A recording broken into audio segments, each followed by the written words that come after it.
Welcome to Unleashed. This is my pilot episode number 1. And so, yeah, man, welcome. So before I even get started, there's a couple of disclaimers I want to put out there. Number 1, I do not know everything. I don't want to come off like I know a bunch of stuff as far as, Huskies are concerned, or dogs are concerned, or breeding or fostering or sheltering or any of that stuff. I mean, I'm only here to learn, and I'm only here to share the things that I have learned by doing this. Now, I will say this. I do have Huskies, but this, particular podcast is for anybody that has any animal or any breed, anybody that cares for an animal in any capacity whatsoever. I wanted to do this just to kind of create a safe haven.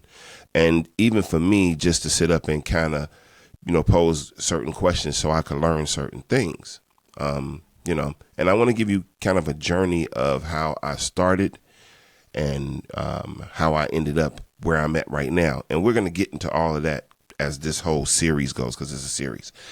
Let me just say this real quick. One of the main reasons that I wanted to do this podcast was because, number 1, I wanted to introduce the Huskies that I have that I'm trying to find homes for. I went through a lot of different Facebook sites. I pretty much belong to every Husky group you possibly could think of. And there's some really, really good people. I met some really good people on those sites, as well as I've met quite a few, excuse my French, I'm really trying to keep this like PG or whatever, but I've met quite a few assholes too. So I just really wanted to kind of use this to vent as well as to hopefully help people who are trying to, find homes for their dogs or resources or whatever. Now, let me just say this too. This is another reason. Everything that I do is out of my pocket. I don't get any grants. No, I don't ask for any donations or anything of that nature. At least not yet.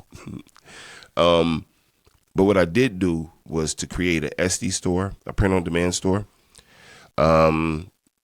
with different dog products and stuff like collars and, dog bowls and things of that nature and whatnot. And I know you see the Husky Habitat banner or whatever on the screen. So that's the Cash App for the Huskies or whatever. Because I'm gonna tell you something.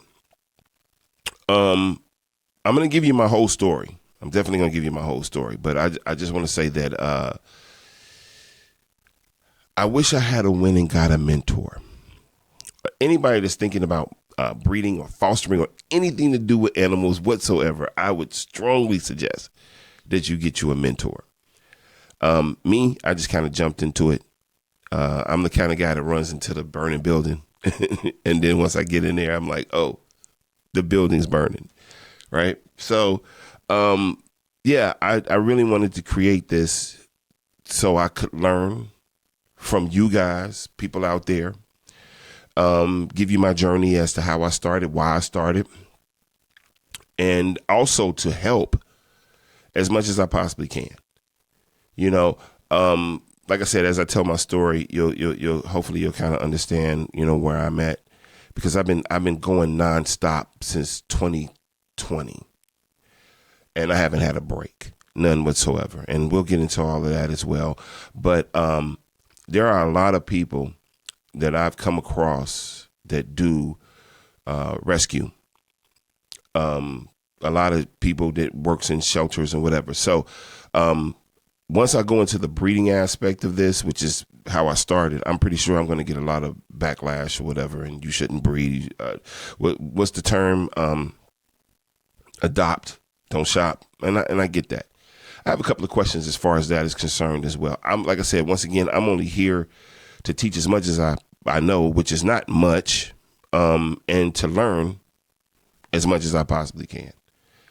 I'm going to eventually end up doing interviews with, people, that work in shelters and, just different things so I can bring kind of an educational perspective to this. That's what the whole point is with this. But like I said, I really I want you to know who I am, and you can make your own decisions.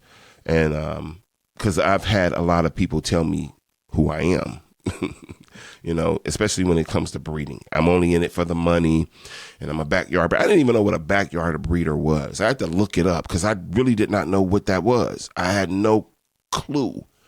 So that's what I'm saying. I learned a lot of different things by doing this and venturing off to doing this and whatnot. So let me just give you my story.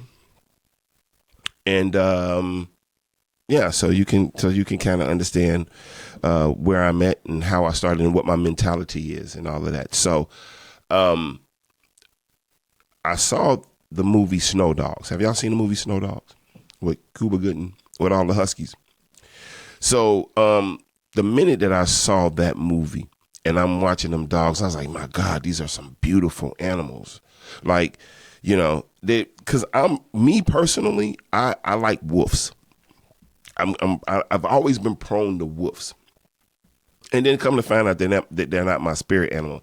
I was really upset about that. But I just really love the way that they look, And so I think, if I'm not mistaken, I was in Florida the very first time I saw a husky, and I was like, "Wow, it's beautiful in person." It was very captivating, to say the least. But I'm thinking to myself, because you got to understand, I just watched this movie Snow Dogs, so they have to be in the snow. I asked the owner, and he was like, "Nah." He's like, as long as you keep them cool and they don't, their coat keeps them. Like, he kind of gave me my first little lesson as far as, the Huskies go or whatever. And so I was like, okay, cool. Now I'm living in an apartment at this particular point. So I'm like, I'm not getting no Husky. And here's the reason why. So once I came back and I met the dog, I started doing my little research and come to find out, like, I can't remember what this dog name was, but, how people post on YouTube and they show you like chronologically the dog growing up or whatever. I can't remember the name of this dog, but I sat up and I watched this dog from the time that they were 8 weeks old to the time that they turned 1, and I really honestly felt like that was my dog, like, seriously. And so I was like, man, as soon as I'm in the position to do that, I'm going to get me one, based off, because my thing was, I'm like, I don't want to get the dog and I'm in Georgia and it's too hot for the dog. But the guy in Florida was like, hey, man, you'll be okay, whatever. So, cool. Anyway, make a long story short, and I'm going to take y'all on this little journey and whatnot, just to get, like I said, to give you an introduction to who I am. I have actually been doing this for about 5 years now. And like I said, I really wish I would have gotten a mentor. But, I mean, I'm where I'm at right now. And I will say this. I love these dogs a lot. Now, let me pose this question real quick to anybody out there who, whatever you do, whether you breed, whether you foster, whether you shelter, whether you work at a shelter or whatever, how do you go about the emotional disconnect? Is there a way to do that? I kind of would think that you would it would be similar to working in the hospital, I guess. I don't know. I've never worked in a hospital, but I would really like to know that people has been doing this for like years and years and years and years. Like, what's the process of disconnecting from the animal? Like, how does that work? And these are the things, like I said, I don't know everything. I'm extremely connected to every dog that I have here, because each one of these dogs have a story. And as we go along this journey, I'm going to tell you the story, like I said. But let's get into the beginning of all of this. I might be rambling a little too much. So anyway, make a long story short, I end up moving into my home. And I end up getting my Thor. Now, this guy was shipped to me 2:00 in the morning, right? And he was shipped from Missouri, I believe. And just now, my anxiety is through the roof at this particular point. And we'll get to that later on, as we go through this journey and we tell the story. But now he's here. He's here. And that's the craziest thing to me. It's like I saw this dog. And that's the type of person that I am, just so y'all know. If I see something mentally, it has to manifest itself. It has to become a physical thing. It just can't lay dormant in my brain like that. So to have set up and watched this dog in Florida and then came back to Georgia and went on YouTube and watched this other dog grow. And now I have this dog. He's here. And it was a lot of nerves and a whole bunch of different things. Like, am I doing the right thing? I've always questioned whether or not I was doing the right thing as far as this concerned, and even more so now. And you'll understand what I'm saying. So I set up and I watched,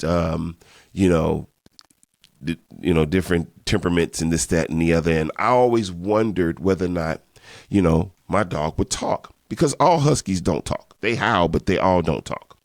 Anyway, no. This is Thor. And he's talking. He's fussing with me, right? You can't go outside. You can't go outside because you won't come back. Exactly. Right? I know. And he's pretty upset about that. You won't come back. If I let you go outside, you won't come back. Now, when I got Thor, I had a backyard, but the backyard wasn't fenced in. So I'm not going to let him outside, of course, because like I said, he's going to run away. Don't want him to do that. So anyway, and this dog has put me through a lot of different things. He's chewed up a lot of different, like the little gates that you put in front of, to keep them, from not going the way you want them to go. He's chewed up a bunch of those. He's chewed up a lot of drywall too. I'm not really sure, because I saw this on somebody else's page too, on somebody else's Husky page. So I'm not the only one, but there's something about them that they just like drywall. But come to find out, it's because, you have to keep these guys entertained.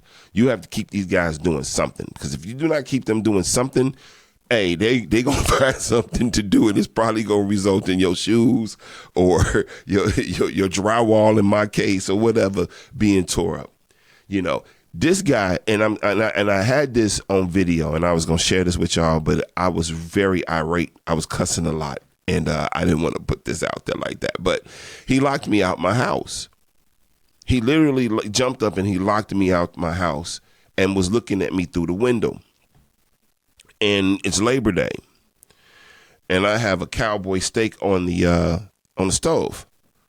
So not only did he lock me out of the house, he went and jumped on the stove and took the steak, and then sat up and ate the steak in front of me while I'm cussing him out through the window. But and I was mad. I'm not gonna lie about that. I'm not gonna lie about that at all. But so let me like I said, I want to make sure that I am honest and unfiltered, just so I could tell my story and how I ended up doing, like I said, what I'm doing. Now, I've been diagnosed with manic depressive, and I have panic attacks. And, sometimes I can combat these panic attacks. Sometimes I can't. It's just been an ongoing thing. I'm an Army vet, and I'll leave it at that. And so, in the midst of everything destructive that he was doing, I want to share this story with y'all. And this is kind of what led me to want to start breeding in the first place. So, I am having a panic attack, and it's a pretty bad one. And I know it's a bad one. because I can feel them. Then normally the bad ones last about an hour, maybe a little bit over an hour. Anybody that deals with anxiety or anything of that nature know exactly what I'm talking about. You know, they tell you to do your breathing and not to hyperventilate, because hyperventilate, then it triggers and it makes it, you know, and you feel like you're about to die, right? And so I'm having one, and it's a severe one. So I go and I sit on the couch because I'm trying to get myself together. And I'm going to be honest with y'all, I completely 100% forgot I even had a dog. That's how bad it is. So anybody that goes through that knows exactly what I'm talking about. And I want to share this picture with y'all because I had to take this because there's a story behind this, right? And so I'm laying on the couch and I'm trying to figure it out. And Thor jumps on the couch and he puts his head on my chest. Now, that very action snapped me out of it. It startled me, but at the same token, it snapped me out of it, you know? And I was just looking at him. And as you can see, he didn't say nothing, didn't bark, he didn't howl. He just came and he put his head on my chest. And I snapped out of it. And I thought to myself, like, man, you know, this dog hasn't been trained from like, you know what I'm saying? Like, I know there's training that goes into like service animals and support animals and things of that nature. But he hadn't been trained. I had him when he was a puppy, right? I know I didn't train him to do that. I wasn't even expecting, you know, for that to happen. That wasn't even a thought for me. But, yeah. And I was thinking at that moment, like, man, you know what?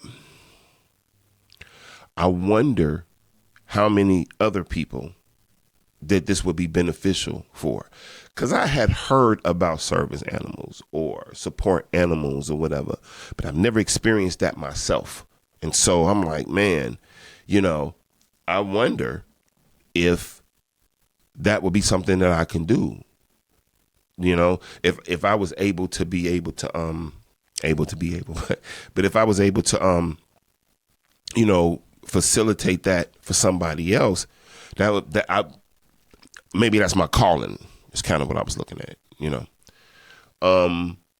And so I kind of kept that in the back of my brain, you know. Now, my circle is small. It's very small. I don't really deal well in crowds. I mean, I can function in crowds. It's just a matter of me having to prepare to do so. I rather honestly just sit at the house at this particular point with my dog. That was my companion. That is my companion. That's my guy.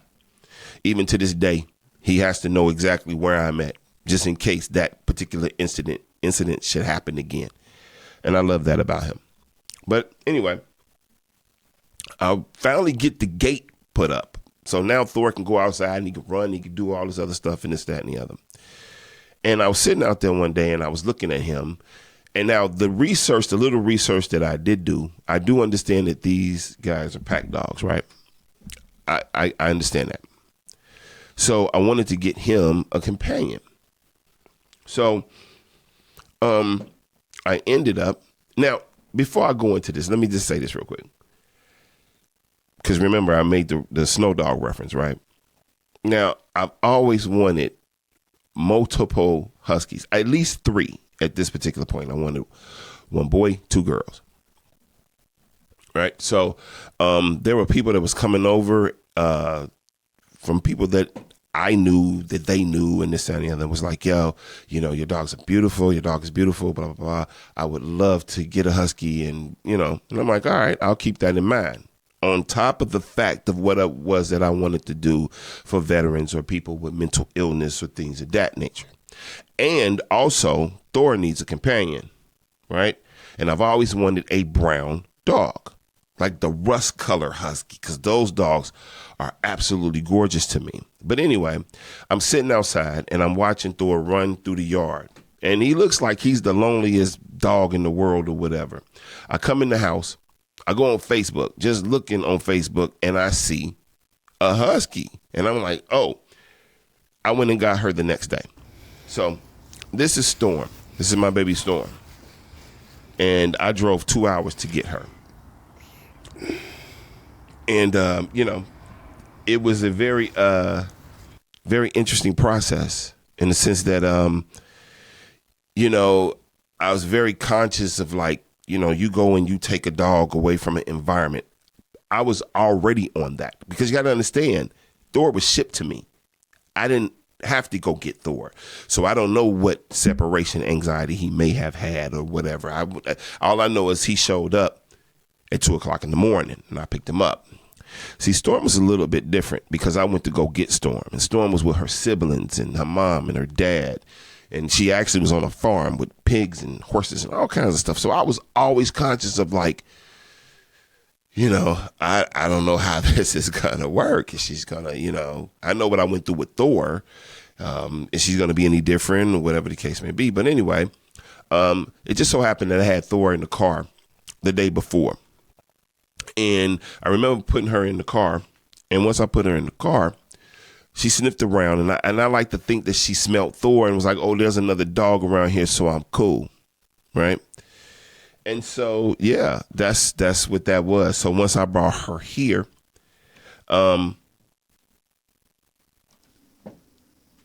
they just hit it off. But she came in here running stuff, just for the record. There's this whole dominance thing. And here's something else that I did not know. Pack leaders and the alphas. And y'all can correct me if I'm wrong. Because like I said, I don't know everything. But I always thought the alphas was males. But it comes to find out or to be that sometimes the alpha can be the female. It's just a matter of, how it's presented or whatever the case may be. So, yeah. So everything is everything. I got people, that's interested in getting these Huskies and whatnot. And so I'm like, okay, maybe I will do this breeding thing. Maybe I will. Now, my anti-breeders, I get it. I know I'm probably the scum of the earth right now. I've heard a lot of disparaging comments from you guys just being on YouTube and not YouTube, but Facebook, just trying to rehome puppies and older dogs or whatever. You guys do not like breeders, and that's fine. That's fine. And we'll get into that aspect too. Like I said, this whole podcast for me is to kind of bridge the gap because I believe that, you can find a common ground in anything if you're willing to talk.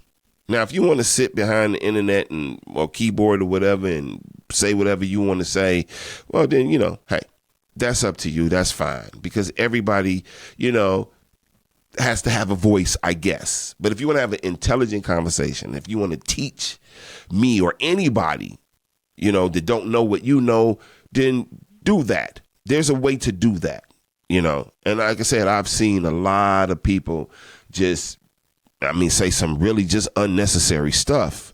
And we'll get into that. Right. So anyway, I'm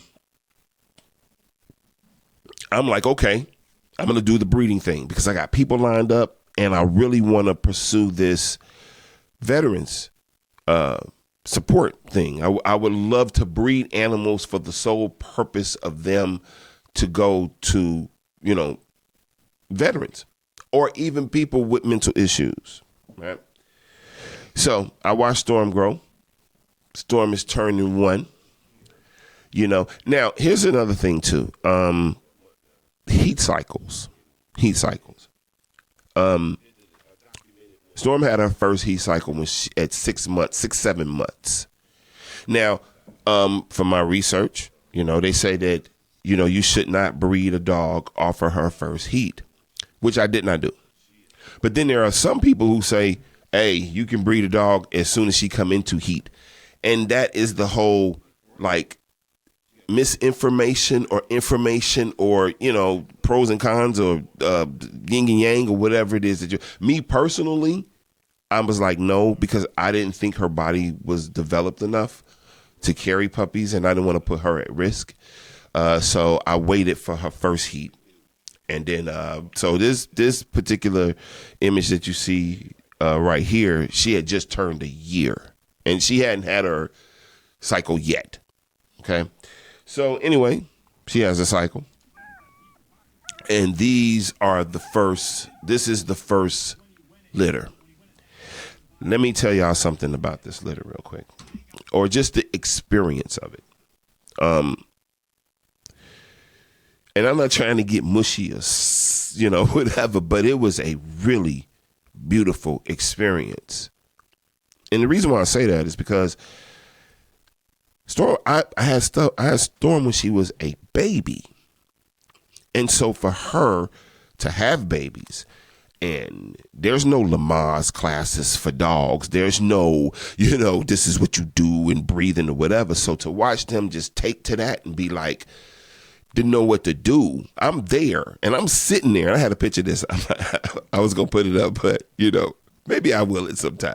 But I have a picture of me with the surgical mask on and gloves. Like I'm ready. I think I still got that picture somewhere, but I'm ready. Now keep in mind, I don't necessarily. I'm not gonna say I don't know what I'm doing, because I've done it before. I've actually been present at the birth of some Pomeranian puppies, so I have seen it before.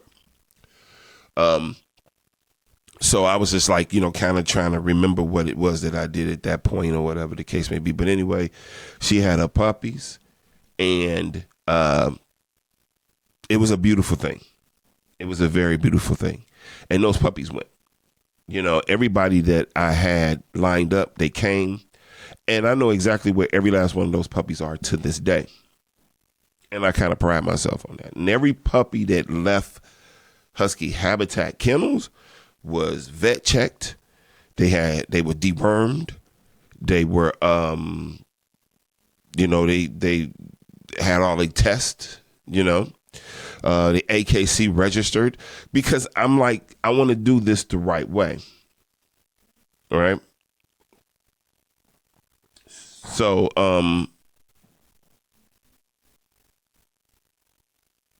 so she had her first litter, and I knew I was keeping a girl out that litter.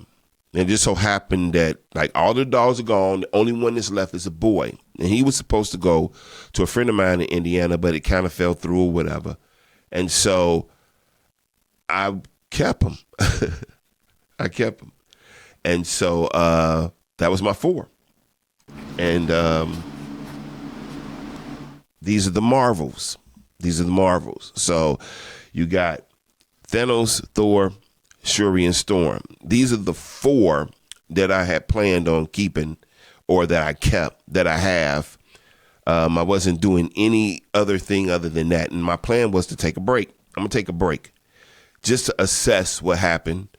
It was a pretty smooth transition. I know now exactly how much it cost to care for puppies, so far as goat milk and, of course, deworming pills and they shots and puppy chow, or, so I'm counting all of this stuff up, and I'm like, okay, cool. And so the money that came into the kennel based off of them went back into the kennel to take care of the 4, and everything was going great. It was straight, because like I said, I've looked at a lot of different people online, not only people that do Huskies, but just people in general, and a lot of them, and I wish I had a thought about this. Like I said, I run into the building on fire, right? They have waiting list. So they know exactly how many people it's, you know what I'm saying? That I did not have. I didn't have that at all. So anyway, to make a long story short, everything is cool. We are functioning. And then Storm gets pregnant again. Now, I'm not going to say that it was an unexpected, it was a accidental pregnancy. I'm not going to say that. It was unexpected. Because based off of what I said I wanted to do and the way that it went before, I was like, I'm going to breed again, but I'm going to wait. But, Thor and Storm had other plans. So here comes the second litter. And now we got an older Shuri and Thanos, right? Brothers and sisters for the first time. Yeah. So, I was letting them in the room a little bit. yeah. So those are the babies. And they are playing. Those are the babies, right? And it was not planned, nor was it accidental. Now, we're going to get into the other aspect of this thing real quick, because this is where we're starting to shift at. Now, keep in mind, remember, I had the first litter was pretty much all spoken for, and it went quick. The 8-week mark, every last dog was gone. Quick. With the exception of one that I did not plan on keeping, but I'm glad that I did, because now I had my 4 early. I didn't have to worry about going through different particular litters to pick out the one that I want. I had my 4. I was good. Now, so I started, once I found out that she was pregnant, I started to apply to all of these different, there's so many different companies or programs or whatever, if you will. Now, let me say this real quick too. The first litter those puppies were not AKC registered at the time, because Thor, my boy, did not have AKC paperwork. So I had to go through, the paperwork that they gave me, his lineages, and go and find his granddaddy and his mama and this, that, and the other, and then come to find out that they had a champion in his DNA. So they registered him and gave him an AKC thing. And see, this is what I'm saying. Like, I didn't know any of this stuff. And then come to find out that you anti-breeders frown upon AKC. I thought AKC, because I would sit up and I would watch the is it West Miser dog show at the after the Macy Day parade, and that pretty much AKC certified. So I'm thinking that, hey, my dogs are AKC. They got their paperwork, and they've been screened and tested and this, that, and the other. So I'm good. And come to find out, I was like, no, you're a breeder. You suck. Okay. Anyway, I digress. But hold on. So, all right. So now I'm dealing with all of these different companies. Those puppies went fairly quick too. Fairly quick. Now, I'm not gonna name, if you do this, you know all of them, I'm pretty sure. But now we're getting into the downside of this. So all of the puppies are gone, right? And these are the 7 puppies that she had. Now, she originally had 8 puppies and 1 died.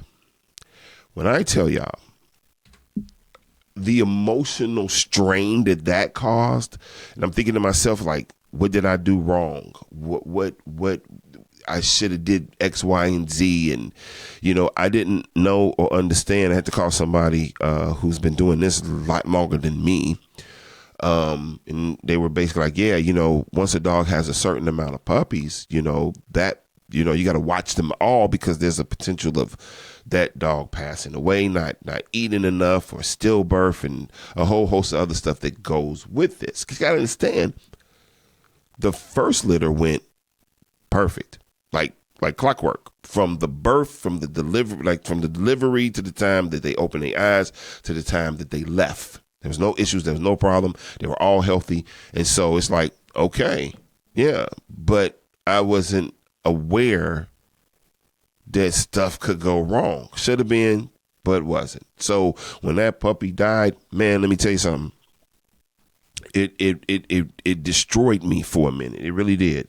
And I had to kind of put it out my mind, and because I had 7 other puppies I had to take care of. Anyway, so I'm actually literally reliving that moment. So sorry. But anyway, so 7 puppies, right? So you see the puppy that's the biggest puppy. So let me just say this real quick, right? Because once again, I was in a program, and the program, what they do is they send you people who are interested in puppies. You don't have to go and find them. They come to you, So that was perfect. That was cool. And so I met someone who wanted puppies out that particular litter. And the mama wanted one and the daughter wanted one. Okay? They wanted the boy and they wanted the girl. One for her, one for her. So they came and they got two. Now, I'm in this Facebook group that's based off of this particular program. It's only for people that's in that program as a support group, right? And so somebody randomly had asked a question, and they were like, what do you do when someone returns a dog to you? Now, I think I might be getting ahead of myself, because let me just say this. The girl called me 4 months later after she had got the dog, right? Her and her mama got the dog, and was like, yeah, I don't think I'm going to be able to take care of him. Do you know somebody that may want him? Because if you don't, then I'm going to take him to a shelter. Now, I, at this particular point, have had my dogs for at least 3 years. I had never considered even rehoming them. I didn't even know rehoming was a thing, So I never considered them leaving. I never considered putting them up for somebody. But what I will say is, so to be an ethical breeder, one of the things is if somebody call you and they say, hey, I can't take care of this dog, then if you're going to do the right thing, then you take that dog back. You just take the dog back.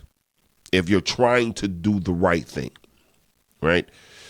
And so I was like, yeah, bring him back. She brought two back, girl and a boy. And I was able to rehome the girl. I get pictures and updates from her to this day, about her to this day. So that brings me comfort. But the other one was not so lucky, which is my trouble. And I'm featuring him in this episode. And this is kind of how it's like, okay, I was breeding, puppies was going out. I wasn't anticipating them coming back in. That never was a thought. So now I have to shift my thinking, because now I'm taking dogs in. So that's, like I said, why I kind of labeled this first episode From Breeder to Shelter or whatever, because she brought him back. Now, here's a very interesting thing. To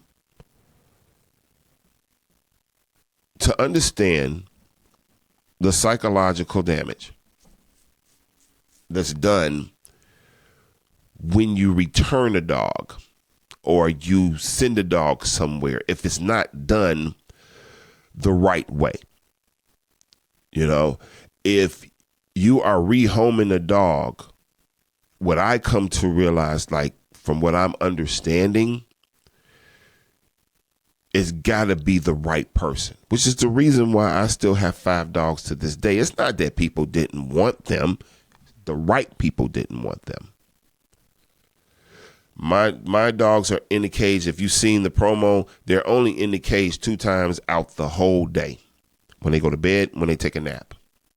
So for somebody to come and say, oh, I'm very interested in your dog or whatever, but I live a very hectic life, can you keep him in the cage for 13 hours? It's like, nah, you can't do that. Now, I have so many people that have told me, that with their disparaging comments is that, oh, this is about the money for you. And it's not about the money, because if that was the case, I would not have not one dog in this house. And that's the honest to God truth. Anyway, So she brings the dogs back. And we're gonna pick this up in episode 2 because Treble, which is his name, she named him Trouble. I didn't particularly like that name, but I didn't want to confuse him, so I changed it from Trouble to Treble, like the music cliff, the music note, right? And Stormy was fine. Treble not so much. So she brings him back. And that dog, that's Treble. That's where he was the whole time. When he first came in the house or the garage, he was looking at her like, where you going? He's trying to go with her. And I tell you, it was extremely heartbreaking. But the one thing that brought me comfort, two things that brought me comfort, actually. Number one, she called me because she could have easily took that dog and dumped that dog at a park someplace or did some real ill stuff with it or whatever. So the fact that she called me, now that I'm over my anger about it, I commend her for doing that. You know, 2, that's where he was born. He was born in this house. So, and he knows the house. He starts picking up certain scents and he comes and he, you know, like I have all of this stuff documented. I'm going to show it to you in episode 2 because I want you to understand his journey. There are several different people that wanted him. He can't go to just anybody. It's got to be the right person. Now, I'm going to say this, and because we're going into the ending part of this whole thing, financially, it's taxing. It's taxing because I don't have any puppies that's going out. I'm not making money off the puppies to put back into the kennel. So everything is outgoing.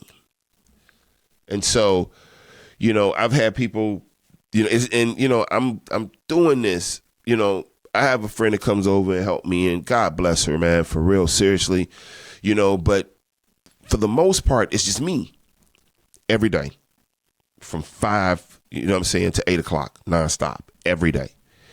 I'm not able to do a lot of the stuff that I want to do because my commitment is to them, and they didn't ask to be here, and I understand that.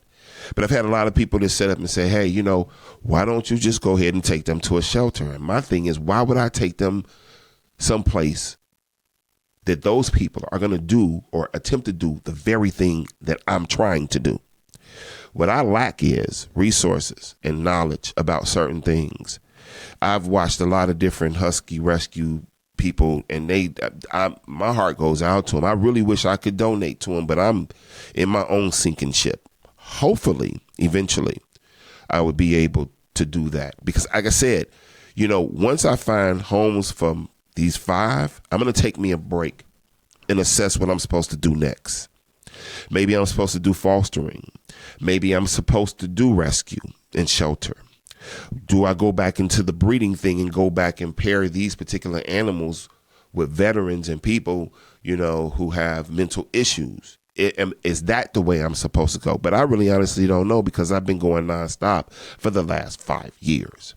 So once I'm able, and that's another reason for this podcast, you know, so you can get to know me. If you have any questions, you can, you know, feel comfortable because I'm coming to you and I'm full transparent, you know. Now, like I said, I met a lot of very, very beautiful people on a lot of Husky sites through Facebook.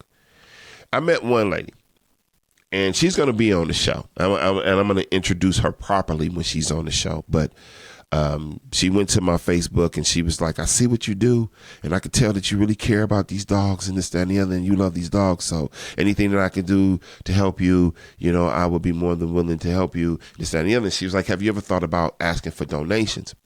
I never thought about asking for donations. Because here's my thought. Nobody told me to do this. So I'm all for the heartwarming gesture. I have Husky Habitat kennels in the corner, the Cash App. So if you want to donate or whatever, I have a wish list for them as well. They need cages and a whole host of other stuff, this, that, and the other, and I'll post that, links and stuff like that. So if you want to support that way, I also have an Etsy store to where I have like dog shirts and collars and things that's dog related or whatever. I'm going to put some more items in there, and if there's anything that you could think of that you would like in order to support the kennel, just let me know, and I'll put that in the store. I have a Husky Habitat calendar that so and even if you don't want to buy anything or whatever, and you rather do the donation thing, that's fine as well. So this is my Etsy store, and I know you can't really see it, but I got a couple. Like I said, I got a calendar. I got a couple of Husky Habitat kennel shirts and some doormats and things of that nature. So if you want to support the kennel, and because like I said, these dogs need a lot of stuff. I'm doing all of this stuff on a fixed budget. And I got stories to even tell you, like I have been on the brink of having $100 and it's enough to get food for me and them. And then out of nowhere, I've been blessed tremendously. I'm going to tell y'all the story about that. Somebody came and crashed into my car that was parked in the driveway. I'll tell you that story, but the end result of it was I was able to get more stuff for them and stuff for me. So when I tell you it's been a blessing, I don't know what your religious belief is, and I don't want to get, I don't want to go there, but I'm going to say this as far as this is concerned. I was set up one day, and at the time it was actually 7 dogs. So I actually had a total of 12. And I say, God, one of two things. Either bless me with abundance so I can take care of all of them, or find the right people that's going to take care of them for me, or for themselves, more importantly. So, like I said, I've been skating, not on thin ice, but I've been on a wing in a prayer, and I'm on one right now as we speak. Lights might be cut off next week if something don't happen. We working on it though, but we have faith that everything's going to be all right, because it's always been all right. And I'm not saying that for the sob story, whatever. Like I said, it's transparent. I just want to be transparent with you as to who I am, what I'm going through, and why I'm doing what I'm doing. And as far as the Cash App thing is concerned, Husky Habitat Kennels, if you send me a donation, if you don't even buy anything at the Etsy store, I'm going to send you a button that says I supported Husky Habitat Kennels, because everything that you do, helps a better day for them, and it takes pressure off the little fixed income that I have. So that's what that is, man. I thank y'all so much for hanging out with me for episode 1. I'm going to be bringing you interviews with people. I'm going to be bringing you product reviews.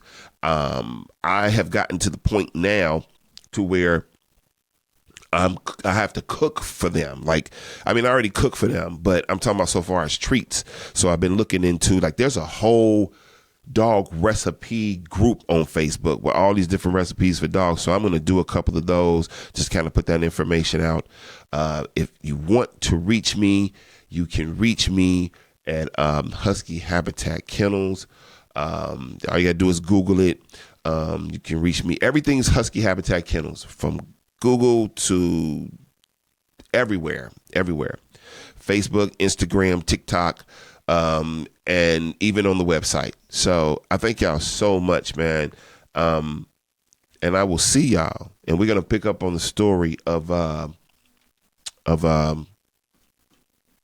Treble, because he has a very, very unique story. He's been through a lot, but he's a good dog. He loves people, and I just want to feature him to see if somebody out there falls in love with him, and I end up falling in love with you for falling in love with him, because that's the way that's supposed to work. But yo, listen, Happy New Year to everybody. God bless y'all, man, and may you have a great, prosperous year, and I will see y'all in a week.